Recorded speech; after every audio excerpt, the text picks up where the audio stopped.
자, 오늘 또 하나님께서 주시는 생명의 말씀은 출애굽기 4장 20절에서부터 26절까지입니다. 출애굽기 4장 20절에서 26절입니다.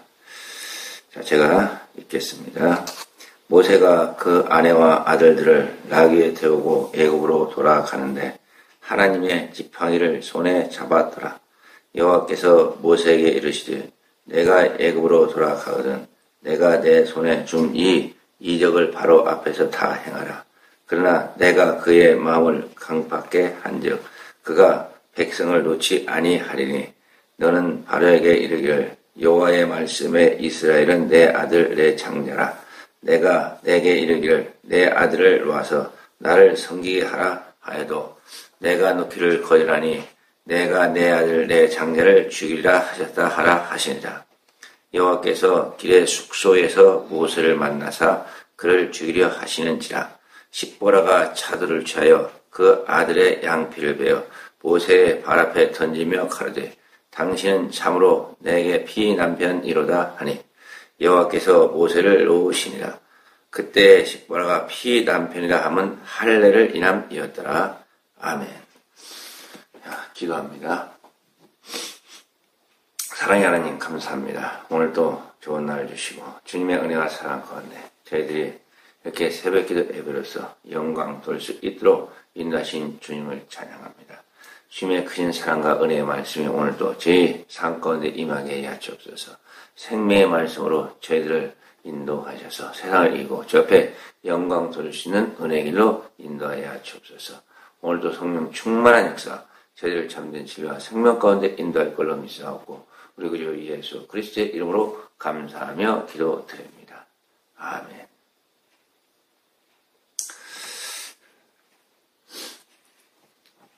자, 오늘은 이 피남편이다. 십보라가 이제 모세가 사명을 받고 자기 나라, 자기 백성으로 돌아가는 이 모세를 죽이려 할 때 십보라가 자기 아들의 양피를 베으면서 이제 피남편이라 하는 이런 그 내용이 이 성경에 나옵니다. 참 이 피의 흐름은 이렇게 성경 이 곳곳에서 우리가 발견할 수가 있습니다. 이 성경 그 내용 가운데 참 굉장히 큰 비중을 차지하는 내용 중에 하나가 모세라는 인물이죠. 어찌 보면 이 성경에서 가장 많은 분량을 차지하고 또 어찌 보면은 성경에 나오는 인물 중에 가장 위대한 인물이 아니었나 하는 생각도 해봅니다. 모세는 사실 하나님의 백성으로 이스라엘의 백성으로 유다 민족으로 태어났지만 사실 그의 일생의 삶은 이스라엘 백성으로서의 삶을 산 것은 많지가 않은 거죠. 그의 인생을 세 단계로 나눠볼 때 40년, 또 그리고 40년, 또 그리고 40년 해가지고 전반기, 또 중반기, 후반기 그런 인생으로 아주 40년씩 정확히 이렇게 나눴습니다. 그가 태어나서 성장할 때는 애굽의 왕자로서 그가 생활하게 되고 이제 참 인생의 그 당시 인생의 가장 살아가야 될 가장 활발한 인생의 시기는 그가 미디안 광야에서 이제 양치는 목자로서의 인생을 살게 됩니다. 사실 인생의 이 마지막 중반기 그가 이제 모든 것을 포기했을 때 이 하나님께서 이 모세를 부르시는 장면이 나옵니다.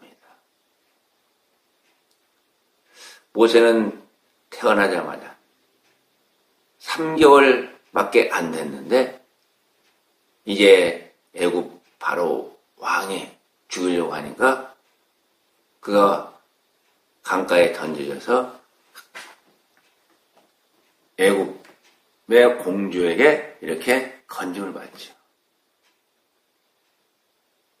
이 모세의 부모들을 갖다가 그 내용을 보게 되면 뭐라고 설명합니까?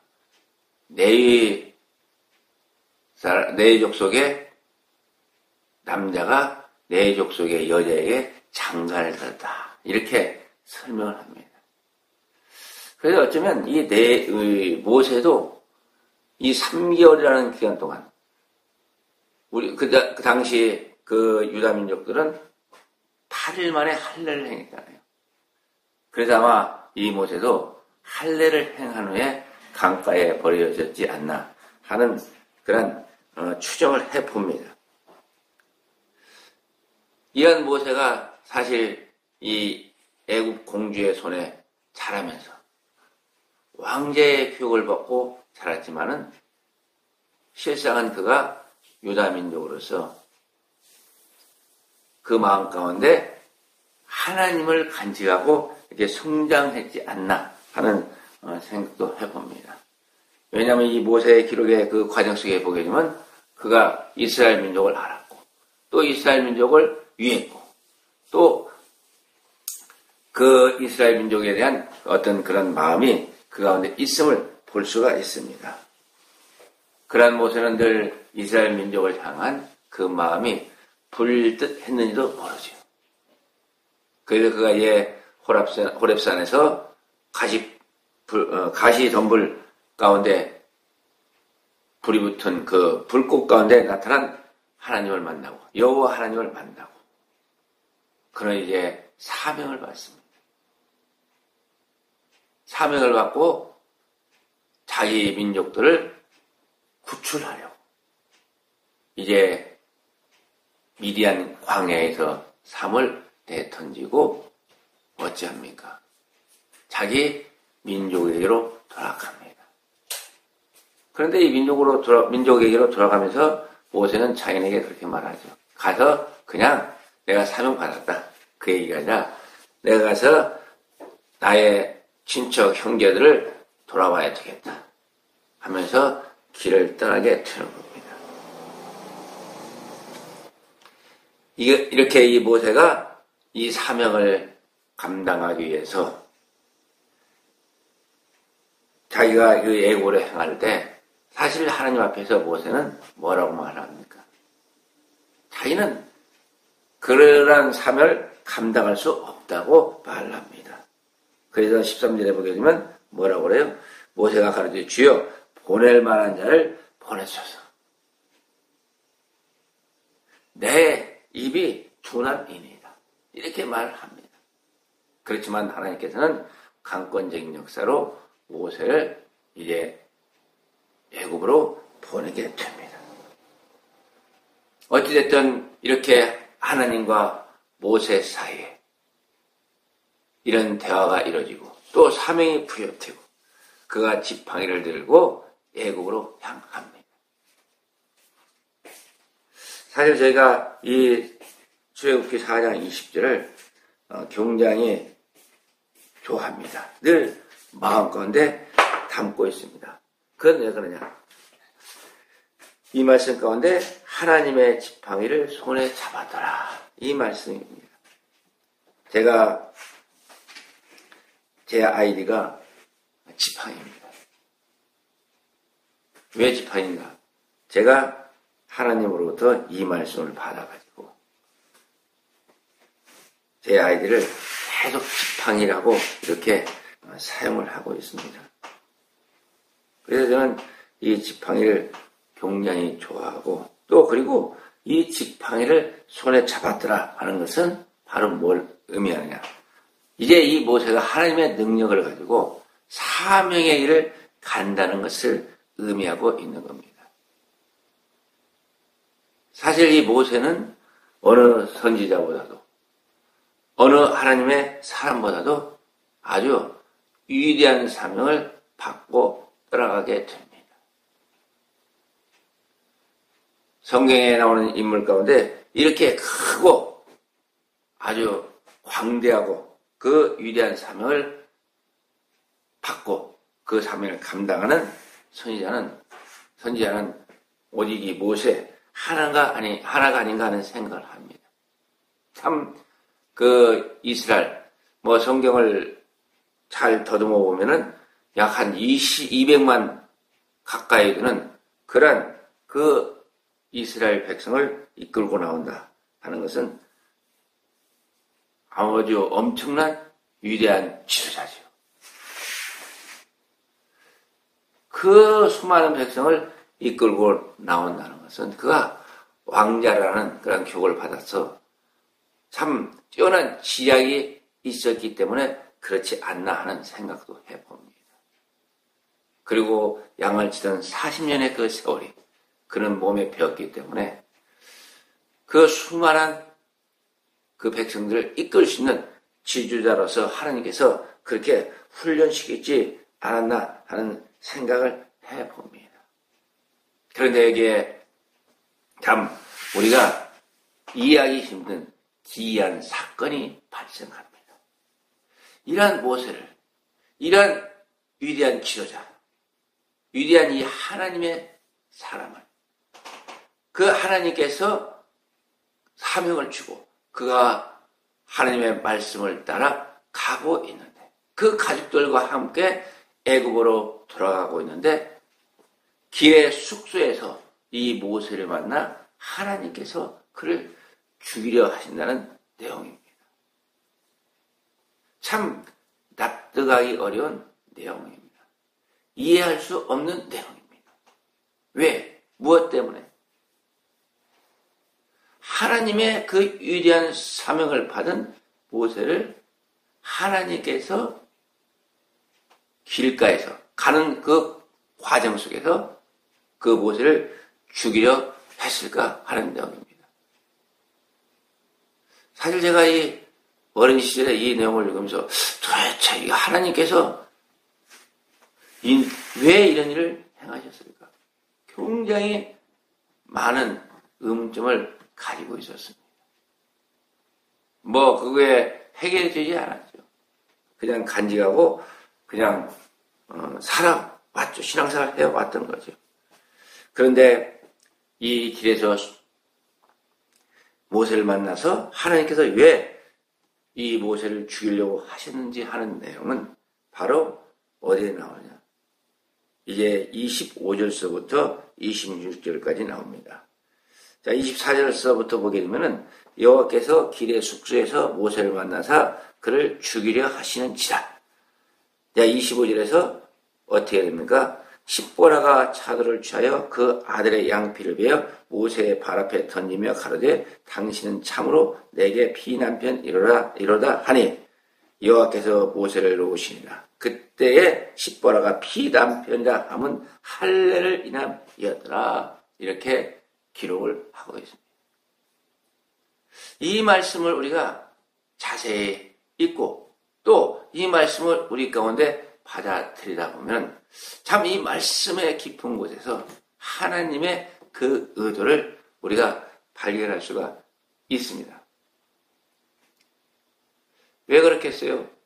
이 모세는 사실 하나님으로부터 이 호렙산에서 사명을 받고 이스라엘 민족으로 향하면서도 사실 그 이스라엘 백성을 구출해야 한다는 그런 사명에 대한 내용을 자기 장인 이들에게 말하지 않습니다. 어떤 의문이 있을 수 있겠고 또 이 십보라한테는 뭡니까? 일생에 있어서 아주 크나큰 전환점이 닥치게 된 겁니다. 무슨 전환점입니까? 그동안 저 이방의 낯선 남자가 와가지고 그를 좋아하게 되고 또 그와 결혼해서 두 아들까지 낳아서 40년이라는 이 세월을 아주 단란한 가정을 이루면서 잘 살았습니다. 그런데 어느 날 청측병력이죠. 자기 남편 모세가 자기 민족에게 간다고 합니다. 그 민족을 구출하려 간다고 합니다. 비록 장인에게는 그렇게 말했지만 아내인 십보라에게는 사실대로 말하지 않나 하는 생각을 합니다. 얼마나 그 마음 가운데 그 걱정, 근심이 많았겠고 얼마나 불안했겠습니까? 그러한 이 가정의 동반, 그러한 이 상태 속에서 사실 모세에게 있어서는 어찌 보면 십보라가 하나님의 사명을 감당해야 하는 데 있어서 가장 큰 걸림돌이 될 수가 있었습니다. 왜 그렇습니까? 사실 십보라는 이스라엘 민족에 대해서 그렇게 아는 게 없습니다. 물론 여기서 이 할례를 행했다는 거 보면 아주 모세가 이 십보라를 교육을 잘 시킨 것 같아요. 할례까지 교육을 시켰다고 하는 걸 보게 됩니다. 그런데 그 아들들은 그때까지도 할례를 행하지 않았잖아요. 들은 건 이 십보라도 이 모세를 통해서 많이 가지고 있었을 겁니다.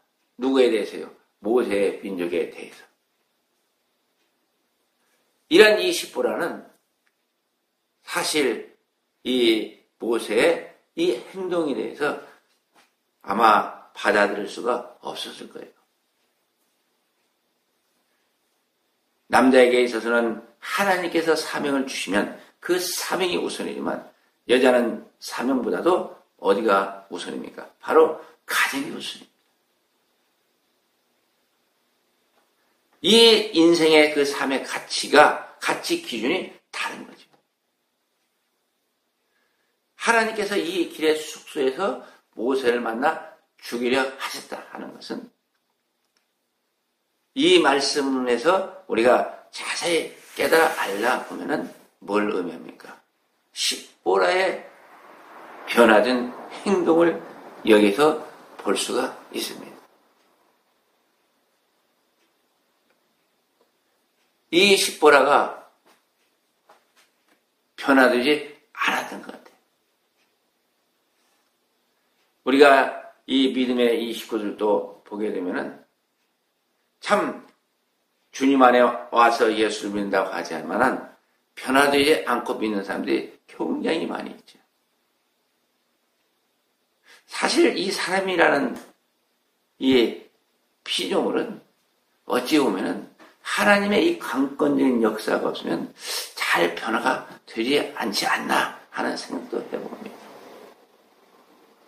우리 인간의 마음은 참으로 완악하죠. 우리 인간은 그렇게 쉽게 바뀌어지고 변화되는 인간이 아닙니다. 우리가 이렇게 하나님을 믿게 되는 것도 하나님께 나아오는 것도 왜 그래요? 성령의 이 처음이라는 그 은혜의 역사에 의한 강권적인 하나님의 은혜, 그것 때문에 실상은 그 수많은 믿는 사람들이 하나님 앞에 나와서 그렇게 열심으로 일하는 거지 않겠습니까? 아마 이 십보라에게도 이 모세를 향한 하나님에 대한 그 온전한 믿음이 간직되어 있지 않았나 하는 생각을 해볼 수밖에 없습니다. 이 길가의 숙소에서 모세를 만나 하나님께서 죽이려 하셨다는 것은 뭘 의미하느냐? 하나님께서는 참 묘하게도 어느 누구를 변화시키기 위해서 어떻게 하십니까? 가장 그 사랑하는 사람을 주십니다. 그 사람에게 어떤 사건이 있게 하십니다. 그 사랑은 자기 마음속 가운데 깊이 간직하고 가장 사랑하는 그 사람을 치심으로 하나님께서는 그가 변화되고 새롭게 되어서 하나님의 역사에 동참하게끔 역사하시는 그런 그 현실을 우리가 이 성경을 통해서 많이 보게 됩니다. 그리고 우리가 이 실생활에서도 그런 걸 많이 경험하게 되는 거죠.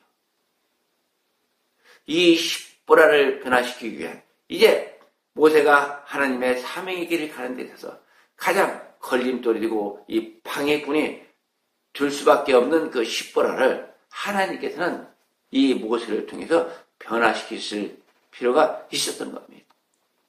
그래서 십보라를 하나님께서 어떻게 하십니까? 그의 이제 하나님께 대한 그런 신앙을 바꿔 놓습니다. 누구를 통해서요? 자기가 그 십보라가 가장 마음 가운데 간직하고 사랑하는 그 모세를 죽이려 하는 그 하나님의 역사를 통해서 이제 이 십보라의 신앙을 바꿔놓는 이 과정이 이 성경에 나오게 됩니다. 왜 그래요? 여기서 보게 되면 그렇잖아요. 십보라가 이렇게 남편이 죽게 되니까 하나님께서 남편을 죽이려 하시니까 그 사명을 분명히 준 것도 알 텐데 하나님께서 죽이려 하시니까 이것을 자기의 잘못으로 느끼게 되고 이제 이 모세의 사명에 대해서 하나님께 인정하는 행위를 여기서 하게 됩니다.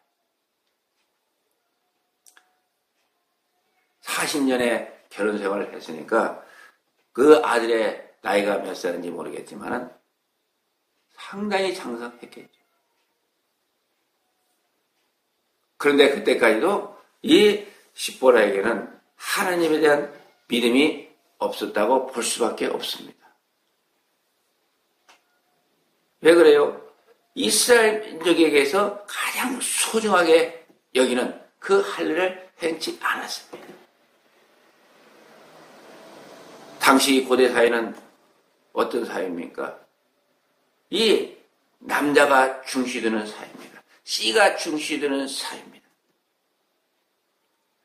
성경을 우리가 구약 성경을 읽다 보더라도 어떻습니까? 여자에 대한 기록은 별로 안 나옵니다. 모든 것이 이 남자를 통해서 모든 역사가 이루어집니다. 쉽게 얘기해가지고 이 서로 이방의 남자와 여자가 결혼을 하게 된 거죠. 그렇다면 결혼했으면 어떻게 됩니까? 바로 남자의 그런 문화와 풍습과 그런 그 종족의 그런 사상을 이어받아야 되는데 아마 이 모세는 미디안 광야에 가서 그 족속에게 장가를 들었기 때문에 아마 힘이 없었겠죠. 터부살했죠. 그래서 힘을 못 쓰고서 살다 보니까 그랬는지 모르겠지만 어쨌든 여기에서는 그런 이 종족 간의 갈등의 양상도 우리가 엿볼 수가 있는 겁니다. 이제 이 십보라에게 있어서는 위기가 닥쳐온 겁니다. 인생의 위기가 그 앞에 놓여 있는 겁니다. 그렇게 되자 이제 이 십보라는 모세에 대한 것을 다시 생각하게 되고 다시금 모세가 만난 그 하나님을 또 마음 가운데 간직하게 되고 그리고 이스라엘 백성 모세에게 있어서 가장 중요한 것이 뭔가 어떻게 해야 이 생명을 주관하시는 그 하나님의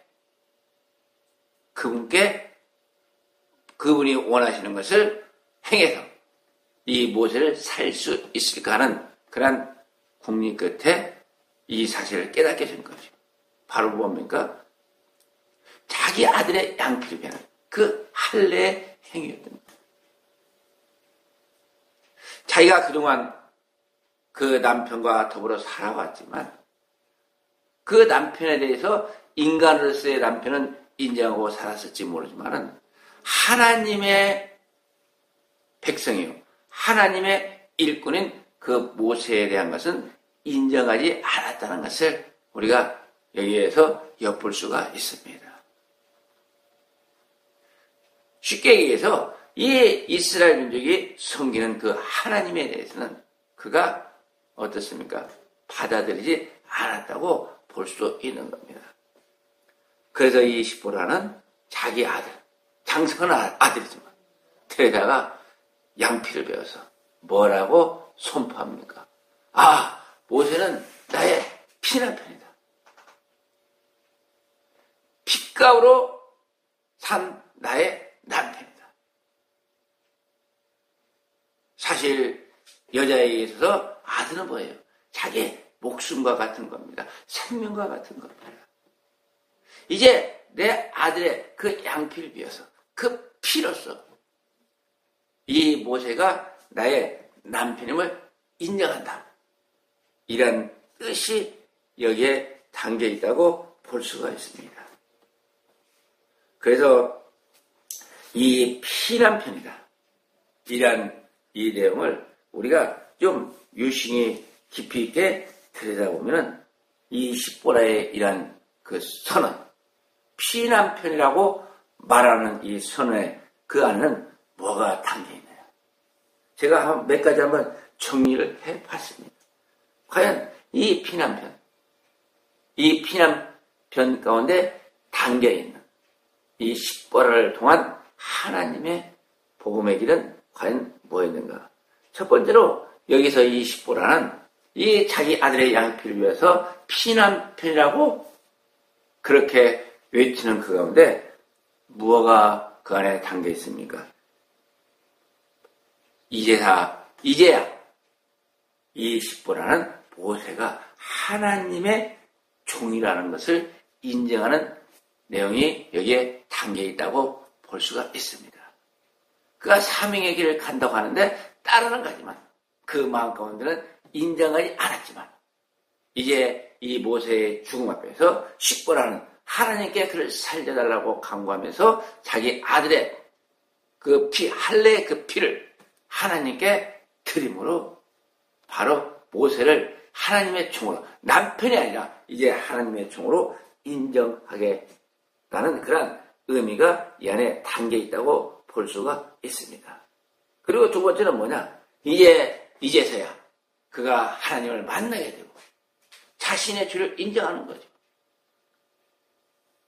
이 하나님 앞에 이 모세와 살면서 불순종하고 의심했던 그런 죄를 인정하고 회개하는 그런 내용이 이 안에도 담겨 있다. 그렇게 우리가 볼 수가 있습니다.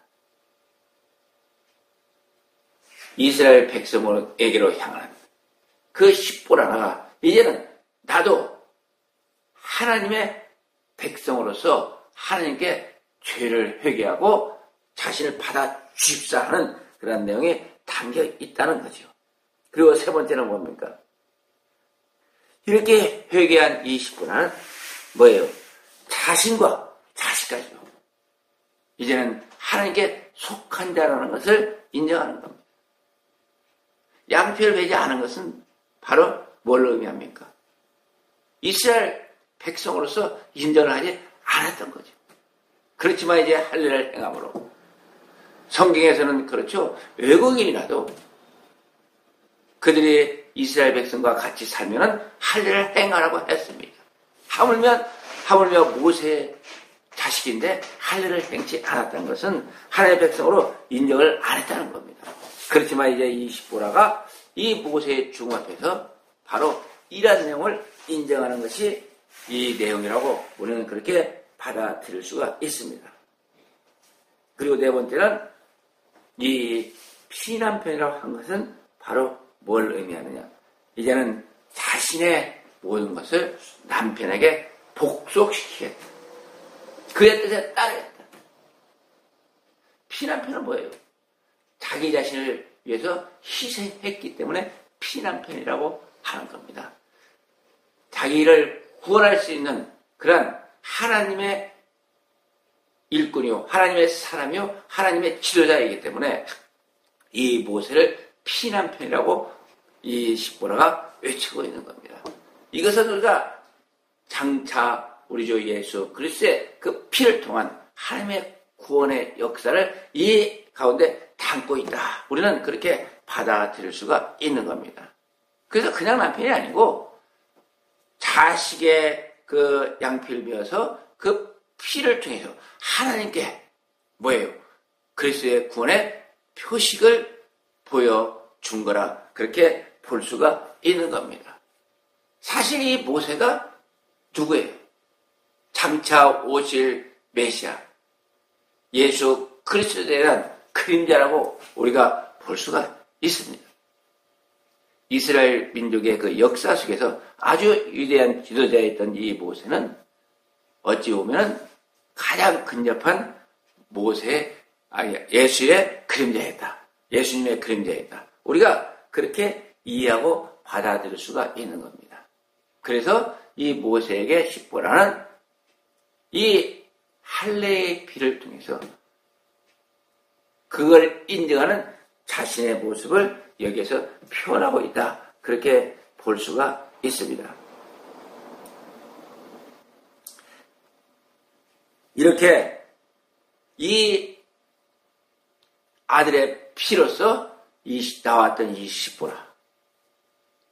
이것은 또 뭘 의미하냐? 장차 유월절에 대한 예시이기도 합니다. 이 말씀 가운데 보게 되면 그런 내용이 나오죠. 너는 바로에게 이르기를 여호와의 말씀에 이스라엘은 내 아들 내 창제라. 내가 내게 이르기를 내 아들을 놓아서 나를 섬기게 하라 하여도 내가 놓기를 거절하니 내가 내 아들 내 창제를 죽이리라 하셨다 하시니라.